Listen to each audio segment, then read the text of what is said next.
Hey guys, Crystal here. I just wanted to take a few minutes of your time and go through a presentation that I have developed for all of my clients. And of course, you can also share this with anyone that you think might benefit from this presentation. It is going to be about 15-20 minutes. So if you do not have time to listen to all of this, feel free to come back or put it aside until later when you actually have time to really engulf all the information within this presentation. So obviously, as you can see on your screen, it's called Recession Proof Your Business. Now, obviously, right now during this time, we are all feeling the pain of inflation, high gas prices, grocery prices, and now that's also in turn starting to reflect into all of our businesses. Clients are saying, I can't afford your service right now or your product right now because I have to basically feed my family. I have to make sure I go in and I see what's the most important thing and my and my family's needs. And unfortunately, your service or product may not fit that bill for them at this time. So we might lose some clients. Some of our clients might actually lower the amount of product or services they are getting from us. And of course, that translates into less cash flow, and lesser abilities to be able to make any kind of big plans for the business, right? So that makes it a little bit harder to just simply run the business on an everyday basis. So what I want to do is take you through this and how we can kind of mitigate or offset some of these pitfalls that a lot of small businesses will run into during a recession, okay? So let's get started. So the first few things that I want to review are going to be your expenses, your cash flow, your revenue, and your building to sell. Now, what the building to sell means, don't get worried. I'm not telling you you have to sell your business. But what I am saying is that you're going to be able to build your business in such a way that if needed, your business could sell quickly if they needed to, or you actually get more information about your business. And I'll, of course, go over that a little bit later. Okay, so the first thing we're going to do is review what money you're spending, or actually what you're spending your money on. So we want to review all of the information that you get from your financials. Hopefully, you guys are reviewing financials. Most of you are on QuickBooks Online. You have access to all of your financials, just like I do on QuickBooks Login. If you are having trouble logging in or haven't ever logged in, that's fine. Just let me know. You have to communicate that with me. I can help you get started on logging in for the first time, or if you don't have your password that you used when you initially set everything up, again, let me know and I can show you how to get and access that password. So you're going to review a detailed copy of your profit and loss statement. So I can either present that to you or you can pull that yourself. And what you're going to do is you're going to look at what all is on that profit and loss statement by category. And by category, what I mean is by line item or expense account, essentially. So when you have auto expenses, you have repair expenses, payroll, office supplies, all that, you can actually review it line item by line item. And the other thing we're going to look at in a close proximity is how much of your income is going toward a specific category or line item on your profit and loss statement. That's when we start really getting into how is my money working for me? Because without that information, it's harder for you to make decisions as a business owner. So the good news is QuickBooks Online, for some of the subscription members, does provide a report, and it's called the Profit and Loss Percent of Total Income Report. Mouthful, I know, but it's called the Profit and Loss Percent of Total Income. That way you can pull from either a monthly, a quarterly, or annual view, and what it does is it compares all of the income you get during that period, and then it allocates based on your expenses what percentage of the income is going towards that expense. That way you can real fast see exactly how much of the income you're spending on a certain line item. You might be surprised what that tells you. A lot of people are surprised what that tells you. Of course, we know things like payroll. Typically, if you have payroll, it's always going to be your number one biggest expense, or payroll and payroll taxes, that is. And that's understandable, but you might actually be surprised. Maybe you're overspending in supplies. Maybe you thought that you were only spending a certain percentage, but it's almost double and you didn't realize that, like overall within a specific period. This is a really good report to pull. Now, in QuickBooks Online, I do believe that the lower subscription services do not offer this report. So you got to do a little bit more legwork here. You can actually get the same report. All you have to do is go to your profit and loss statement, pull whatever time frame you want, whether it's monthly or annually. Make sure you are on what's called cash basis. You have cash basis and accrual basis. Make sure the report says cash basis. Normally it does default to that, so you don't have to change anything. When you pull your profit and loss statement, what you're going to do is pull it into Excel. You're going to export it into Excel. Okay. Once you do that, you can look at the line items and you can do a formula. Basically, you're going to say this number equals the sum of this number, which is the amount of the expense for that line item, divided by your total income. So you look at the income cell, divided by that total income, and that gives you whatever percentage of the income it is for your business for that period. I hope that makes sense, but that's the kind of fast and dirty way to do it. And so again, the lower subscriptions, I believe they're a Simple Start and QuickBooks Essentials, I don't think have the percentage of income report. You have to actually do that manually. So when you look at your summary, like I said, your payroll and payroll taxes are always the highest. Your supplies typically are the next highest. But you also need to account, though, for this next year for inflation. What did we see, for example, with fuel costs? How much have fuel costs go up? I know a lot of you actually use fuel a lot in your businesses, from my construction workers to people who do landscaping. That's a direct line item for them. So, and unfortunately, I hate to be the bearer of bad news. If you haven't heard, I'm hearing by the end of the year, $10 a gallon, minimum $10 a gallon. So we're going to more than double our cost.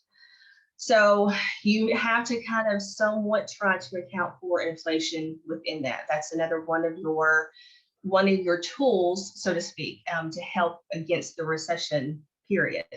This is also somewhat what I have to do for you guys when I do your tax estimates. I'm estimating how much we think that you're going to make, thus getting you a tax estimate for your tax liability. Again, this is a moving target and it's just an estimate, but this is kind of where we are starting, okay? So with that anticipation of fuel costs, we also need to make sure that we cover all of our bases in terms of taxation. I know, dirty word, I don't like it sometimes myself. But taxation, oftentimes business owners will forget this really big step because taxes typically are not reported on your profit and loss statement. They're reported either on the balance sheet as a tax liability due, or it's if you're a small business owner and you're a sole proprietor or a single member LLC, it's reported on your personal tax return. So therefore, it's not even on the books for your actual taxes.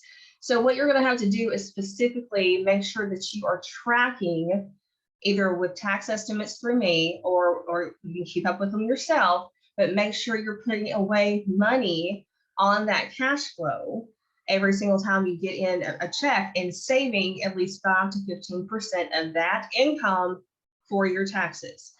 Typically, in most businesses for the size of you guys, it's typically 15%. It's 15% that you want to save back, and that will typically cover most of your income tax, whether it's a business income tax or your personal income tax as a small business owner, as a sole proprietor, single member LLC, or a partnership. Okay. So stay proactive with that. Make sure you get estimates. And for all of my business owners out there that may or may not actually be signed up with me yet, make sure if you have a change in your personal side of your taxes too, that you let me know. Because if you have changed, sometimes even moving, you can change states. That's going to change your state tax returns. If you've gotten married, if you've gotten divorced, if you have a new dependent, if you've had a child, all of these affect your tax liability. And I need to know sooner than later what's going on. That way we can get you the most accurate tax estimate that we can. Okay. So 15% for tax liabilities for income. Rent and mortgage. This is also typically a really big line item for people. 10 to 15% max, and that's even pushing it a little bit. If you're paying truly rent, then it should not be over 10 to 15% of your total income. I'm not saying net income now. Listen to what I'm saying. It's total income, the amount of money you're bringing in every month or whatever time period you're looking at. Debt service is another one that people sometimes forget about when they're just looking at the profit and loss statement, because the interest is reported on profit and loss statements, but the actual principal payment is not. So they sometimes forget that. So what you want to do is you want to look at your total debt service. Now, typically leading up to a recession, and actually anytime, not even just a recession, but especially during this time, you want to make sure you have a handle on your actual debt liabilities, because that's typically what they are. They are liabilities. And you want to try to get those down as quickly as possible. Now, but it's kind of a balancing act though, right? Because you want to also make sure you have enough cash in order to sustain expenses, but you also want to make sure you are being mindful of paying off that debt service. So what I typically recommend, and I'm sure many of you have heard of this, is the snowball effect, when you're doing the debt snowball, right? And so what that means is you're going to take your lowest balance loan or line of credit, and you're going to pay that off. And say you have one that's like $2,000 to $3,000, pay that off. Then what you do is you take that minimum loan payment on that one, say it was like $50 a month. Then you're going to roll that into your next highest one. Say the next highest one was $5,000, and it's about like $150. Well, you're going to pay that minimum $150, but then you're going to add that additional $50 onto that payment. So you're actually paying $200. And you're going to continue to do that until all of your loans and lines of credit are paid off. Okay, so hopefully that makes sense. If you're not really sure, you can look up online. People explain it a lot better than I do, I'm sure. But you can go on YouTube and look at Debt Snowball. It's called Debt Snowball, and they'll show you how to do it.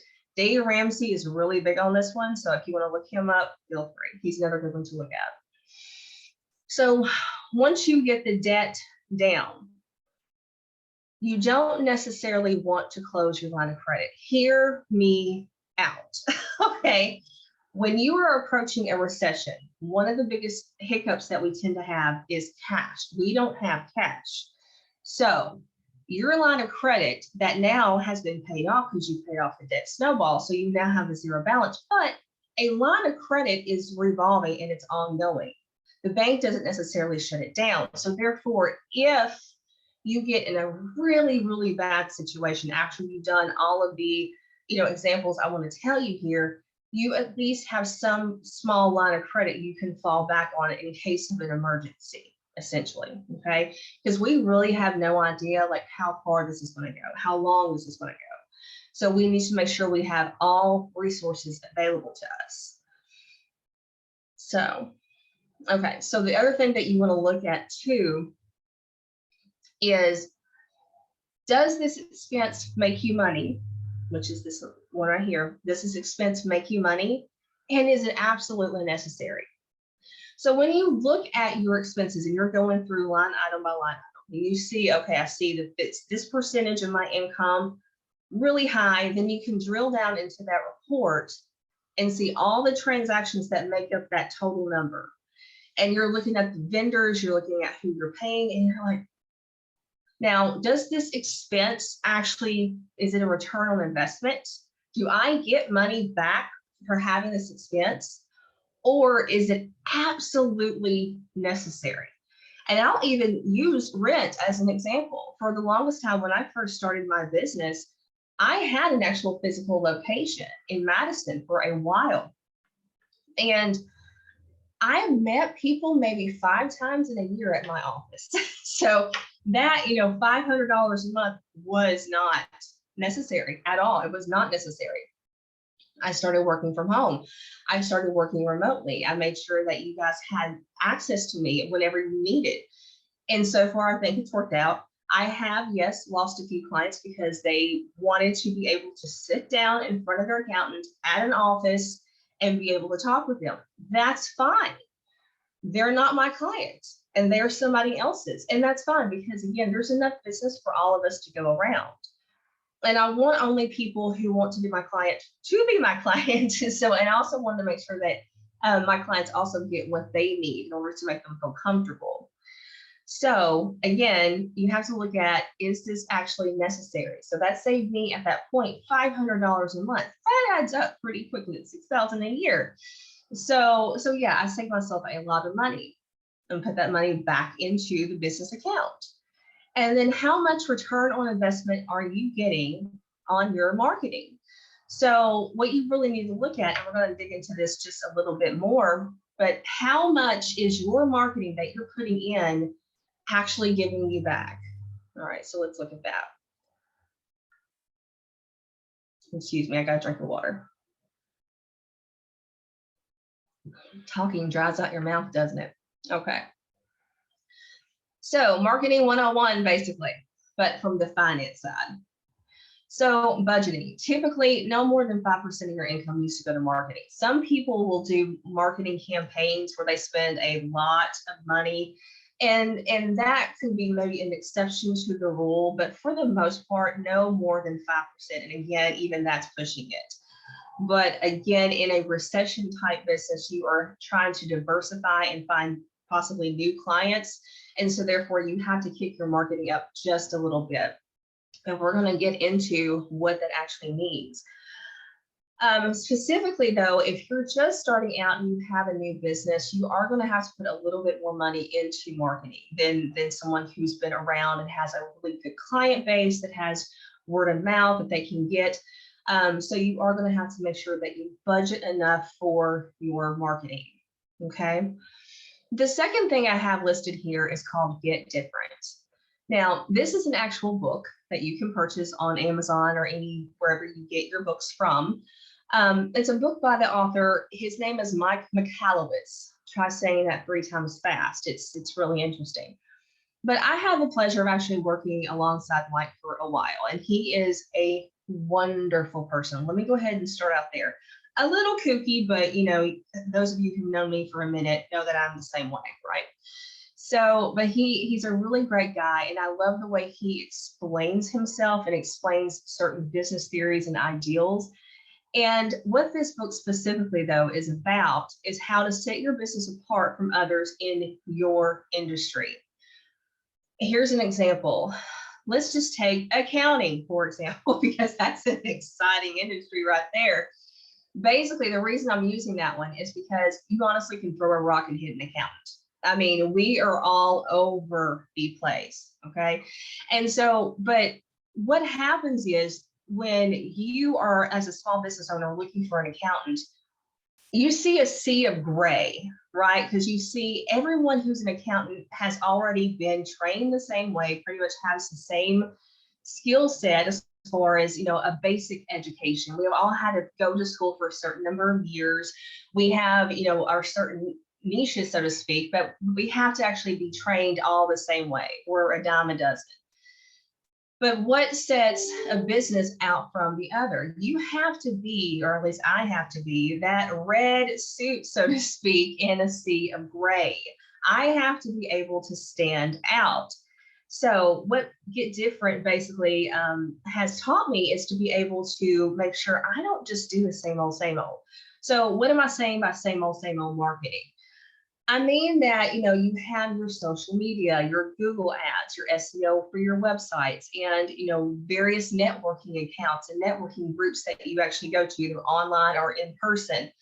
And of course, word of mouth is definitely a way to go. And I do want to thank you all, because you all are wonderful about referring clients to me. I love you for that. Thank you so much, because really up until this point, I haven't had to market.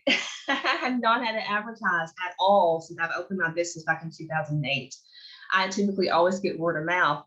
But again, I'm right there with you guys. I'm having to recession proof my business too. And I know a few of you, we've had conversations. You're either selling your businesses or you're a little worried about where we're going. And we've already had conversations about that, but whether or not you want to even keep your doors open, if this is even worth your time and energy and basically keeping this going. And so I also understand, and of course, I want to do whatever is best for you and your family. Obviously, that's my number one goal. But then the thing is, at the end of the day, that means I am also losing a client. And that means I'm also losing income myself. So again, right there with you guys. So basically, what I want to say is, you want to make sure that you're actually purchasing and doing things that are actually guaranteeing you a profit. And when you get, when you get different, you want to make sure you set yourself above and beyond what other people are doing. Get outside of those networking groups, get outside of those, SEO and Google ads and things like that, because everyone in your industry is doing the same thing. And especially if you are a newer business and a small business, that 5% budgeting, of your total income isn't going to go very far. And the bigger guys that had like a corner in the market, so to speak, are going to take up all your potential clients at that point. So your only hope at that point is to make sure that you are different from them. I'll use an example. Mike uses this one a lot and I love it. So I'm going to ask you a question. What do you picture when I say the word circus? Just think about it for a second. Get it in your mind, get it in your brain mold, go in there. Okay, most of you probably have thought about like a big top tent, stripes, real big, flamboyant. You're thinking about acrobats, you're thinking about live animals, you're thinking about clowns and elaborate costumes and music and grandiose entrances and things of that nature, right? Probably somewhere along the lines. And most of us have probably been to a circus once or twice in our life. Actually, I don't think I ever have. Not a true circus like that. I don't think I have. But I don't know, trivia fact for you. So when I say the word circus, what names typically pop up when you think of the circus? For most people, it's like Barnum Bailey's, Ringling Brothers, things of that, right? Those were the big guys, especially the turn of the 20th century. Those were the big players. And when smaller circuses came along, they didn't really have any kind of room to compete because everyone knew these two big name circuses. That's who they went to. Why? It wasn't because they were just that spectacular. It's just people knew the name. They had the corner market. They knew the name. Their reputation preceded them. And people knew what they were getting. When they went to these circuses, they knew exactly what to expect. We are human nature. We as humans, we like consistency. We like to know that we're getting something for our money and somewhat what we're getting. Most of us. Now, around the same time period, turn of the 20th century, enter a small circus. And they had to ask themselves, okay, we see all these other small circuses all around. They're not performing, they're not succeeding, they're closing their doors within just a couple of years. They can't make it. What do we need to do? And they decided to really focus on their strengths. They decided to step outside the box. They got different. And they decided to present themselves in a little bit different manner. This small circus not only beat the two top big names, but they sold out Madison Square Gardens at $100 a seat earlier in the 20th century. Wow. And the big guys' names were selling maybe $20 a pop. That's a huge difference. And they sold out the garden. Do you know who that was? Probably heard of them. They're a little circus called Cirque du Soleil. That's what they did. They were different. In every asset of them, in every facet of them, they are an actual circus. They have everything that I just said, but they present it differently. They use their strengths of acrobatics, illusion, and almost, I swear, I think, defying physics in some of the cases. They're able to do that. And they speak to a whole other different audience that's wanting to pay premium rates in order to see this for themselves. And they're still going strong. They still have so many shows going. Raise your hand if you've seen a few of them. I have, and I love them. They're great. So this is how you get different. So they finally were able to outsell, and they overdid. So the other thing that you want to look at, by the way, please get the book if you haven't looked at it. Mike also, a little side note, Mike also has several other books, Profit First. And I know a lot of you have heard of that because I'm Profit First advisor myself. When I do my profit advising services, this is what I base this on. And again, I have worked directly with Mike and the Profit First team. I took a lot of courses, took some testing, and I was able to get basically certified temporarily for the Profit First, but I decided to kind of go my own route at this point and make it my own at this point. So if you are interested, by the way, in profit advising services, I'll get to that later on at the end of the presentation, and we can possibly set something up for you. So the next thing is, who are you marketing towards? You want to make sure that you have this marketing, the ideal client in mind. And we'll get to that again in a little bit later. All right.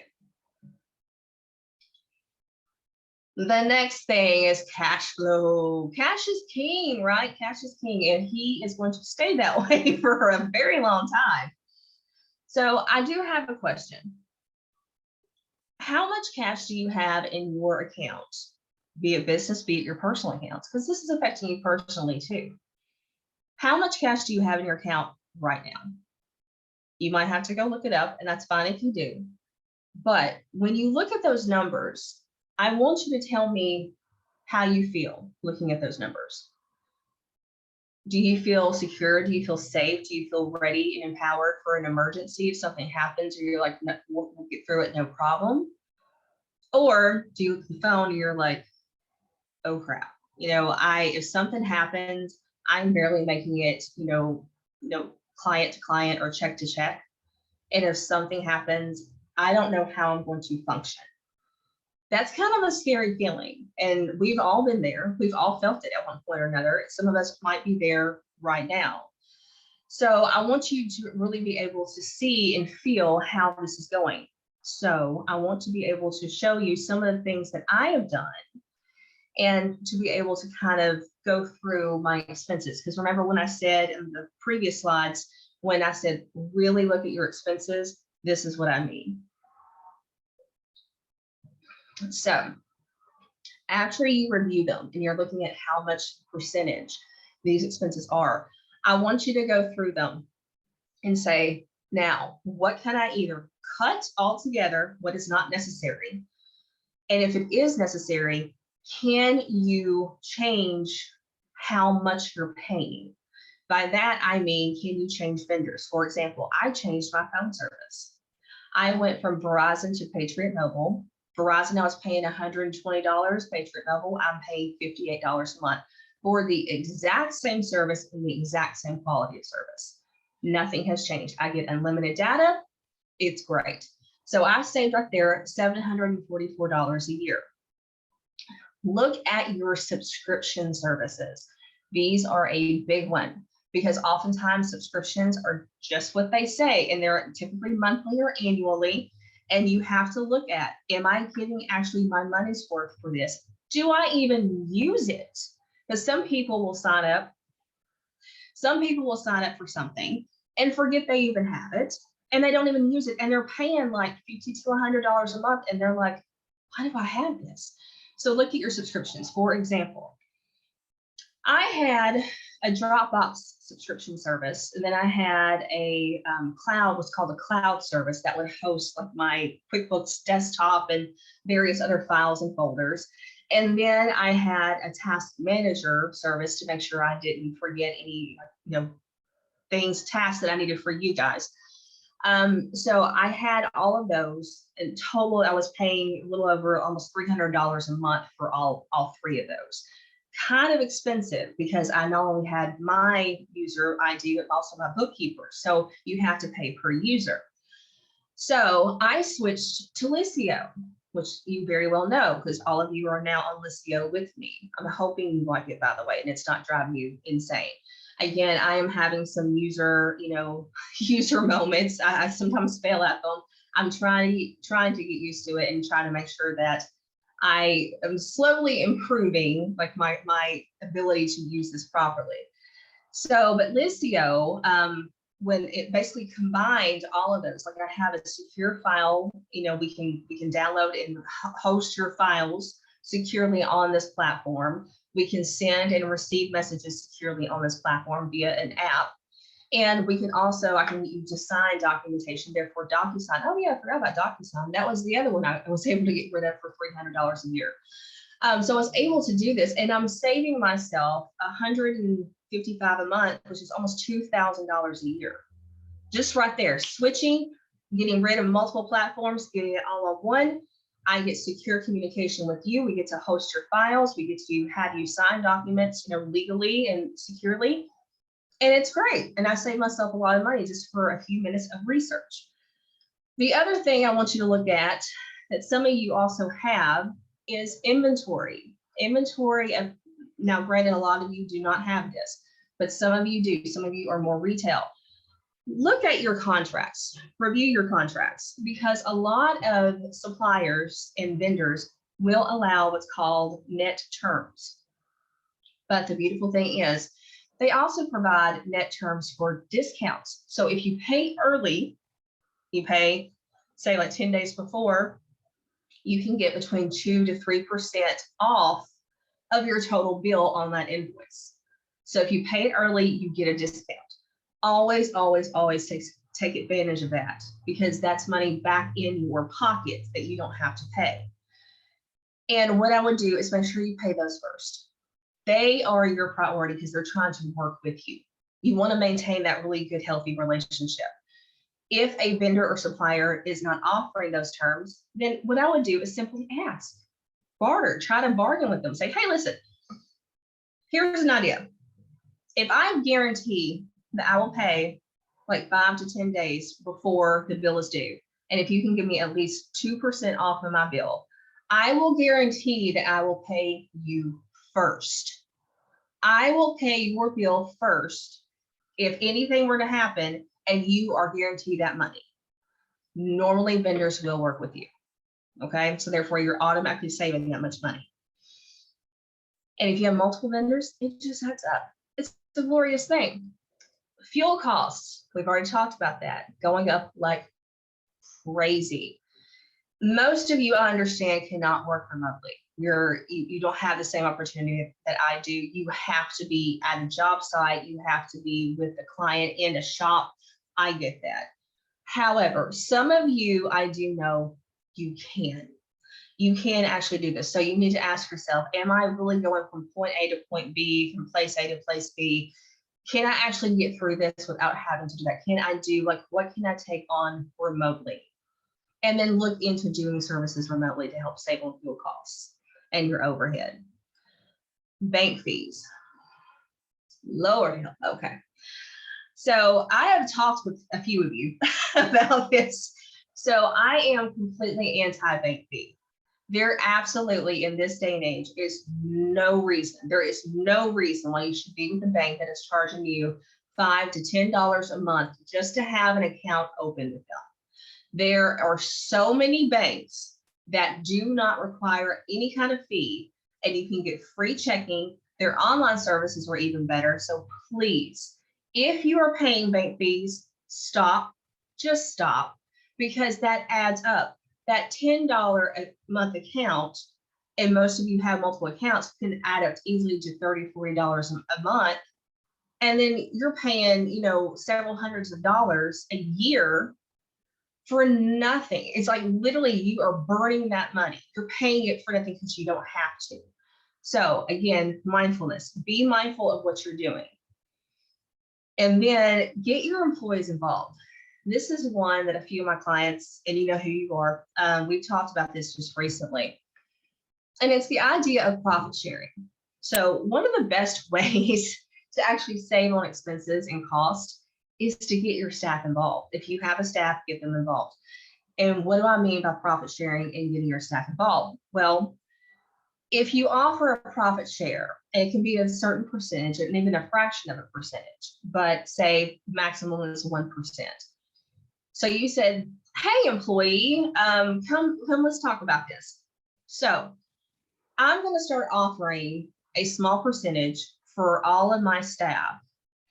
And they can be a certain level of employee that they reach a certain level mark. That's great. Or it can just be across the board to all employees. It could be maybe for just full-time staff or management staff. But get a group of people on your side by saying, you get 1% of my net income, not total income, net income, which means after expenses. So they are going to kick it up a notch and say, I want to get as much money as I can out of this. So I want to make sure that we're not overspending here. See what I'm saying? So therefore, they are going to, even on a subconscious level, say, well, I don't want to spend that much money on this. Let's see if we can make up for that, or like go somewhere else and find new vendor relations. That way we can make sure that we keep as much money in the account as possible. They will start doing that for you. Okay. And again, we can talk more about profit sharing if you're interested in possibly setting that up for your business and what that actually would look like for you. Okay. But an idea for you. Okay. So let's see. And so when we cut expenses, we're going into savings. So the savings are really, really interesting. So what I want to do is look at how much you have to save in order to feel comfortable. And again, that's going to be a person by person basis, because you could be comfortable with like 3 months worth of expenses in a savings account. Some people are not comfortable unless they have at least a year's worth of expenses in a savings account, some even more. But again, that's up to you. My goal is a minimum of six months worth. But I would probably, with knowing kind of how this recession is looking, I would push it closer to 12. I would push it closer to 12, because a lot of you, your service industry might actually be completely shut down for a month or two. Like, because people literally cannot afford to build houses. They can't afford landscaping, yard work. They can't afford any of these extras because they're not basic necessities. So you're going to feel it more than anybody on the front end. I'm sorry to say, but we want to look at your savings. So in order to do this, you need to make sure that you fully know how much cash you're going to need for each month. So that starts off with your profit and loss statement. How much average do you typically spend a month and on what? And then also looking at your balance sheets and say, hey, but I also have these debt payments that I have to cover. And then the first thing you want to do is also make a priority list.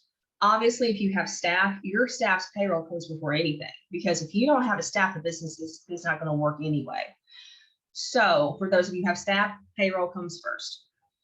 Then you're going to look at your taxes, because you can't get behind on taxes. Even though, yes, taxes drive me crazy. I know I'm a tax accountant and I say that, they really do, especially with what people have been spending it on lately. But we have to, though, still adhere by tax law, right? And then you also want to look at your owner distributions. Oh, actually, let me go back to your taxes. Make sure, though, when you're doing the taxes, you look at both the company taxes and the owner's taxes, because both of those are just as important. The owner has to keep up with the taxes too. So whatever your personal taxation is and the business tax liability. Look at your owner distribution and payroll. So what you want to do is you're going to look at this to make sure that the owner distribution and payroll is completely covered. And you want to make sure that you have enough out there to be able to lower, of course, simultaneously lower your debt, but make sure you keep your cash going with that at that point. So, all right. So we're doing that. Sorry, guys, I'm like looking over here, make sure I'm not missing anything.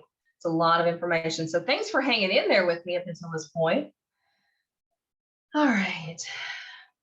And what I want to also look at with the owner's distribution and payroll is for you to also do a similar task as far as what you're doing here with your business. Do it on your personal side too, because look at what expenses you have at the house. Look at what it takes for your cost of living. Like how much does it actually cost for you to live and maintain the lifestyle you want to maintain? Where can you cut expenses? I mean, again, this is preparation for what is pretty sure is going to happen in the near future. Make sure that you are prepared financially, physically, health-wise. Make sure you're prepared for what is going to come down the line for all of us. So again, use that 6-month mark. Make sure you have enough in savings in your personal savings to cover expenses for like the next 6 months. And again, use the similar strategies. Your debt service and lines of credit, again, keep your line of credit open, but at the same time, pay down the actual principal balance. And also with the line of credit, a lot of people will tell you, and I'm kind of on the fence with this, but a lot of people will tell you to go ahead and sign up for a line of credit now. I get a little bit leery about taking on any kind of like potential credits or anything like that. But as long as you don't put money on it now. If you want to open up a line of credit just to have it available, go ahead. Because right now what happens is the banks will actually give you money when you don't need it, right? That's typically how it works.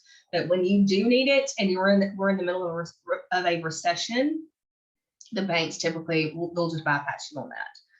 So you open it now. And also we have business credit, which we'll talk a little bit more in detail, because this one's going to take a minute. So if you need to pause the video here, great, come back to it, go take a potty break, go for it. All right, but let's go on to business credit. A lot of people are not sure what I mean by when I say business credit. It's not a personal credit. It doesn't have anything to do with your personal account. It's just your company's credit. And that's what we need to start focusing on building up. People typically have no idea how to do this. Luckily, I do have some advice with this. So the first thing that you want to do is understand who is eligible to actually have business credit. You have to be an actual LLC or a corporation. Sole proprietors, you don't qualify. And I will also say this, if you are still a sole proprietor and you are my client, we need to talk. Because I typically do not like sole proprietorships because they leave you exposed legally. So if you do not have an established LLC, a form of protection that will actually separate your business workings from your personal assets, because as a sole proprietor, if you do something oopsie and somebody gets really upset with you, they could sue you and all of your personal assets will be gone if that's the case. I don't like leaving any of my clients exposed like that. That's not the way this should work. You either need to be a single member LLC at the minimum or some type of corporation. And again, we can meet, we can talk. I do consulting service about entity setups all the time. So please contact me if you are still a sole proprietor. I think I have a couple of you out there now that I'm thinking about it that we do need to talk and you know who you are. Okay, so the next step is getting a tax ID number or an EIN from the IRS. Most of you, I believe, already have one of these. We're good to go there. You also want to make sure you have a business bank account. It cannot be a personal account because you have to keep this separated. You also want to make sure you have a business website and a business email. I am not talking about Gmail, Hotmail, Outlook, any of those. I am saying that it's your name at yourcompanieswebsite.com. Okay, I'm saying an actual legit business email.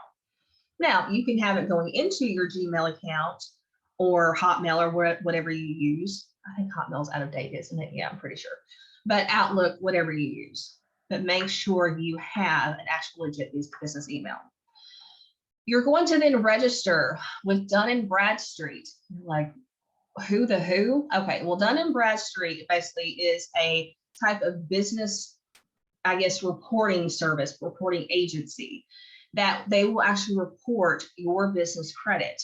And oftentimes when vendors and creditors are trying to approve you for business lines of credit, they will check Dun & Bradstreet first, because that's the most common one of business creditors. And Dun & Bradstreet has what they call a Paydex scale, or Paydex score, I should say, sorry, not scale, score. And the Paydex score is similar to your FICO score on a personal line of credit. So you want it to be a certain percentage or a certain number, essentially. And when you register with Dun & Bradstreet, you will get what's called a DUNS number.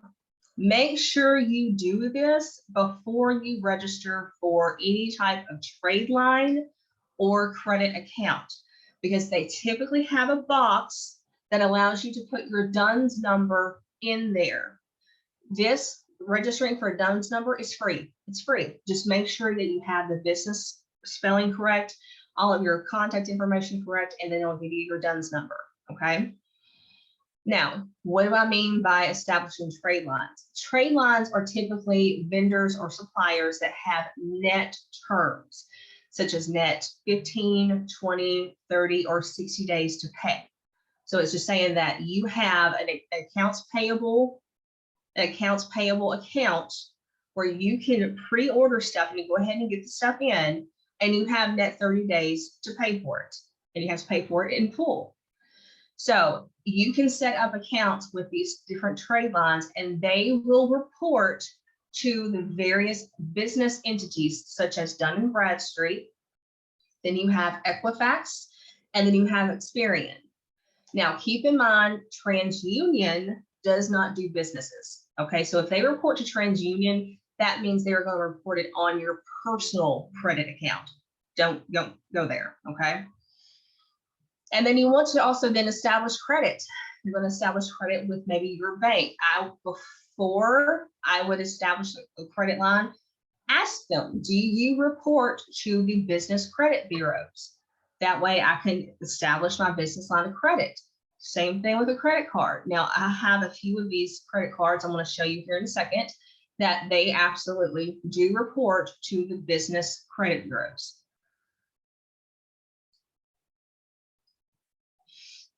Okay, so for trade line vendors, make a note. These are vendors that actually will issue you net terms, and they report to the major creditors for businesses, all of them.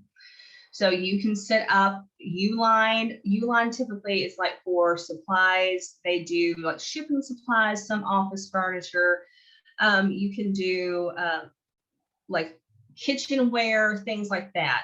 So Uline actually is a really good one to foods, like food services and storage and things like that, food preparation, really good place to go to. I have an account with them myself. Business T-shirt Club is a subscription service for print and embroidery. So if you have a company where you want to make sure, like on your T-shirt, you want your logo, your business name, your contact information as a form of advertisement, you can actually join this. It's a membership club, and you get like discounts on like bulk supplies and things of that nature. So go check them out, see if they might fit your business. Suma Office Supplies, Quill Office Supplies, Ohana Office Products are all, as they say, office supplies. So you can get various things such as, you know, your toner or your paperwork and stuff like that, stuff that you might need, some certain things for letterhead. You can get all of that from these guys. Granger is more like a tools, plumbing, small equipment for businesses, really good for contractors, landscapers, people who actually do like trade services. Creative Analytics is another one that I actually just heard about today. And apparently it's a full service digital marketing and consulting agency. And so what they do is they offer 3 different types of services where you can either do an annual purchasing charge, and it's a $79 annual fee, which I don't like annual fees, but it gets your foot in the door. They will report trade lines from $1,000 to $10,000.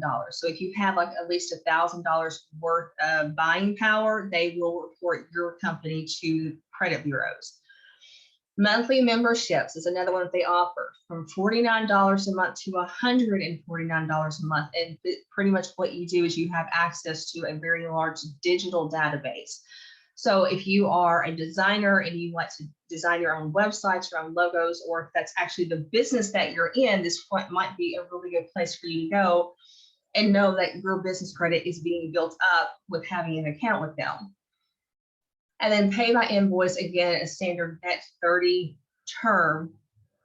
And then with that, you actually have access to their full suite of marketing services, such as WordPress, logo design, SEO management, email marketing, and things of that nature. Prices for this vary because it depends on what you're actually buying. So, okay. The next one we have is revenue. Okay. So the revenue we're looking at here is we're going to look at clients and then products and services, then revenue streams, different types of revenue streams, and then build the business to sell. So the first thing you want to do is look at your ideal client. Like, who is your ideal client? You really are going to have to sit down with yourself if you haven't already done this, because this is business 101, right? You want to make sure that you're only pulling in the people that you actually want to work with. A couple of things. What type of business do you enjoy working with? What type of client do you enjoy working with? What is the size of the account? Do you want someone who is just a one-off, so to speak, like they just come to you one time and are done, can refer you to other people, or do you want an ongoing client? Obviously, I like ongoing clients, just so you know. I really do. All right, and you want to diversify. Here's the thing that I learned the hard way very early on in my business when I first started this.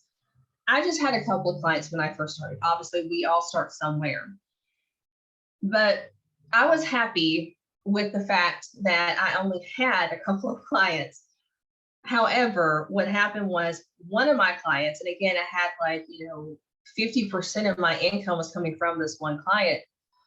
He moved out of town, and he enjoyed the fact that he wanted an accountant that was physically in front of him. He did not want to do things remotely. And so therefore he's like, bye. And there went half of my income. Boy, I felt that one really fast. So you want to make sure that you have no more than 20% of all your income from one person. And even that, again, is pushing it, okay? You want to make sure you have a really diverse field. Now, some of you, I understand that that's not possible because of your type of business. However, I am still recommending that, because if you have one or two clients, if something happens, the business is done. It can't sustain itself after that point. So you're going to have to, if you want to keep the business going, you're going to have to be diversified in clients.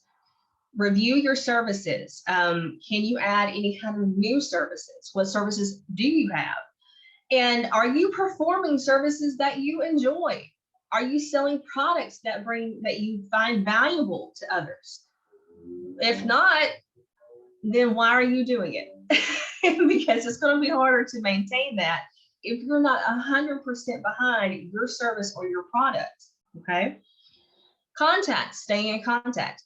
Ask your clients how they're doing, because sometimes we just kind of don't really interact with clients unless we have to. Well, that's not fun. People like to talk. People like to reach out. They like the whole, hey, how's it going on social media? Sometimes, putting articles out there that your clients might find interesting, sending them cards.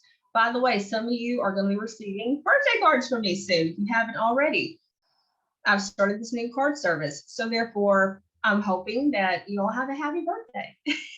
So it's just making sure the client knows that you're thinking about them and that they mean a lot to you, because you all do. You all mean so much to me, and I couldn't do this without you. And other thing, under promise, over deliver. And here's what that means. Again, sip of water. Under promise, over deliver. I got this story, again, from the book Get Different. You can tell I like the book, right? But he had a lot of really good stories. And the one that he likes to use is the one called Zappos shoes. Who's here heard of Zappos shoes? I personally never bought from them because I'm not a big shoe person, but we'll see. Some of you might know them. The big thing with Zappos shoes is that they do just this. They overpromise, they underpromise, overdeliver. I'll get it straight in a minute. But what it is you can go on their website online. You can order a pair of shoes. They say it'll be there 3 to 5 business days. But for people who have ordered shoes from them, you already know where I'm going with this. They always overnight it. So you get it the next day. And people are like, oh, surprise, I got my shoes the next day. Unless, of course, something happens. But 9 times out of 10, you get it overnighted to you. And that's their under promise, over delivery service. Now, there are other companies that try to do this, and they try to one up them. I think it could have been Nike that tried to do this for a short while. And they try to one up them by saying, we're guaranteeing overnight. We're not saying it's going to be there 3 to 5 business days. We're guaranteeing overnight. Well, what happens? Life happens. How many times did their shoes not reach their customers overnight? Multiple times. So therefore, you have a client now that's unhappy with your performance and your service because you're not staying in integrity. You're not doing what you say you're supposed to be doing. That kind of puts a little wrench in the plans here, right? Under promise, over deliver. Another example for you, let's say you're in construction. You have a job or you have a landscaping business, and person and their client saying, how long will this take? Do yourself a favor, add a couple of days onto that estimated date. For the most part, if you're dealing with just an average everyday client or homeowner, they're not going to really know the difference. And then when you come in a few days earlier, you're going to have a really happy client. That's probably how long it would have normally taken you. But since you padded it a little bit and you put a couple extra days on there, I know I can get it done within 2 weeks, but we'll say, we'll give myself, a total of maybe 14 business days just to kind of cushion it a little bit. And then also, if something does happen and you have some supply issues, then you have a few more days to play with too. So therefore, the client isn't as upset if you still don't reach that mark. So again, under promise, over deliver. And if you do not already have one, a referral program, I tell you what, they're a must almost anymore. Of course, most of you know that I do have a referral program where you get $20 for one-time tax clients, $40 for ongoing bookkeeping clients and monthly clients, and then $100 for any kind of consulting clients. So if you send them my way, you will get a payment in the mail. Or if you're an ongoing monthly, I will take it off of your monthly fee. So it's worked for me. I know a lot of you have utilized that. Congrats, continue to do so. I am thinking about maybe even increasing that for the next couple of years, because I think that it gives a little bit more incentive, and you don't have to, break the bank with it. You just, sit down and figure out how much would this new client be worth to me, and then offer that money. Okay. Products and services. On products and services, I want you to really focus on a couple of things. First of all, what's your MVP? Your most valuable player or performer, actually, is what this is, be it from a product or a service side. You want to look at all of your sales. You're going to take all of your sales, look at your total income. In those total sales, what product or service are you getting the most money for? That's your MVP. That's the one you want to look at. Then you're going to drill down and say, why? Why do my clients like this more than any other thing on my menu? Why do they like this? And then you're going to try to figure out and strategize from that point. Expansion. Can you make that product or service even more available? Or can you duplicate it? Is there something you can do with that product to actually make it even more lucrative and more of a return on investment? Again, get creative. And then you're going to do the opposite. You're going to look at the biggest loser. which one of your products or services don't really bring in much of anything. Okay. And then you're going to look at, do I even need to still offer this? People aren't interested in it. They're not really buying it. Do I even need to still offer it? Now, if it is something that you absolutely do need to offer, that's fine, but can you improve it? And I noticed a typo, yeah. Can you actually improve it? You know, again, but also ask why. Like, why is it underperforming? Ask why your clients don't like it, and then say, can I either cut it off or can I improve it? Multiple revenue streams, ladies and gentlemen. When you are in a recession, you cannot just base your income on one business. You have to have multiple revenue streams. I recommend this regardless recession or not. It's just smart business. It's just, again, diversifying your revenue, just like you're diversifying your clients.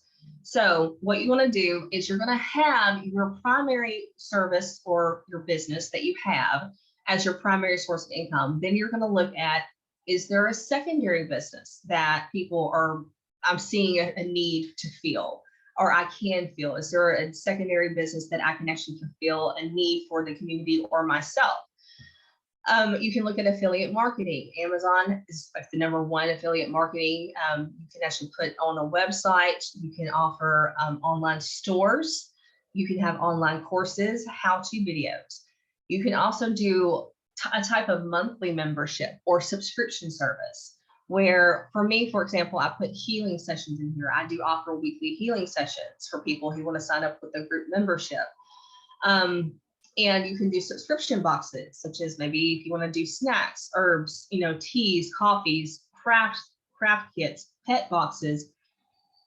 Some people that might be in the, you know, liquor or, you know, type of dinner type services or something, could maybe do like a cocktail of the month where you have like a actual recipe with the mixer. Do not get into the alcohol thing. That's a lot of red tape. I would not try to ship alcohol anywhere. In fact, I don't think you can for most places.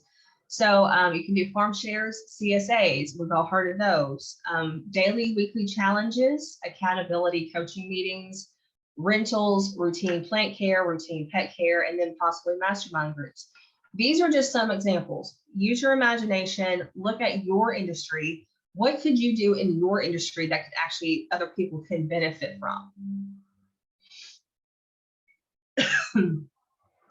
And then this is the whole building to sell.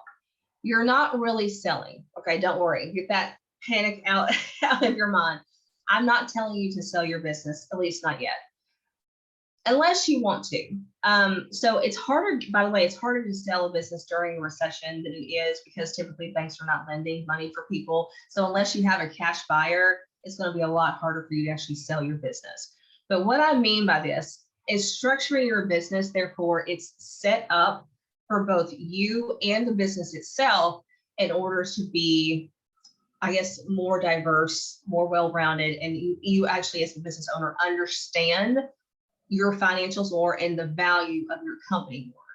So essentially, that's just what I said. Financials, you monitor them closely. You actually understand them. So if you get a profit and loss statement from me or you pull one yourself, and you just simply, I have no idea what I'm looking at, that's when you and I have a conversation. Because as a business owner, if you don't understand a basic financial report that's coming from your business and what that means for you, then you're going to be at a great disadvantage because you're not going to understand like what that means, how to make business choices, how to make investments, what you need to cut, what you need to increase.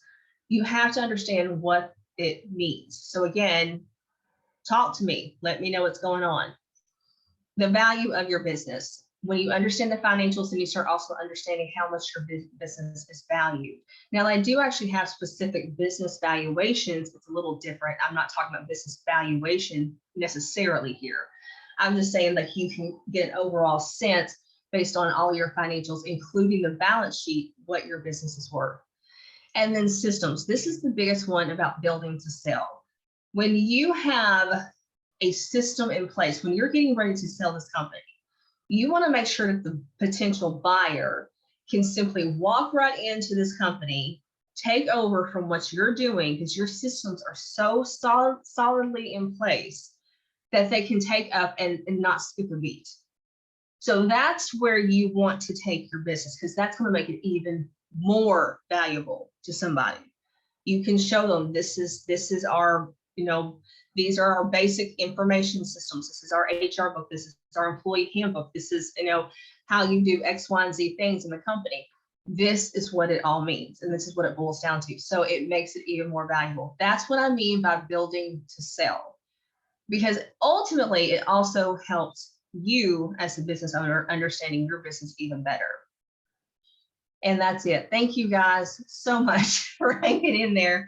And this was a long thing. I hope that you got something out of this, if not multiple things. Again, feel free to share this with people that you think might benefit from it. It's just free information for me.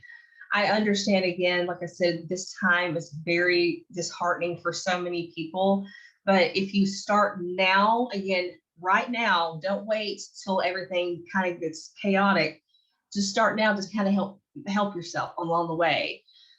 If you have questions about any of this, or you're wanting to talk to me about your company, please book an appointment online at thecalendly.com/PremierTaxLLC. You can also reach out to me on Liscio like you normally do. If you're having, I just wanted to put this out there. I do actually have a natural herbalist business and natural healing business. So if you have any questions about any potential health issues, whether you're noticing you're not sleeping well, you feel overly stressed, you're having some inflammatory issues and things, you can also reach out to me and book an appointment at thecalendly.holistichealthassociates, and then we can discuss that on a more one-on-one basis. And of course, always find me at premiertaxllc.net. And so thank you all so much. I appreciate it. And let me know what you think. If you have anything you want to add to this, feel free to reach out to me on Liscio, and I will see you guys soon. Bye.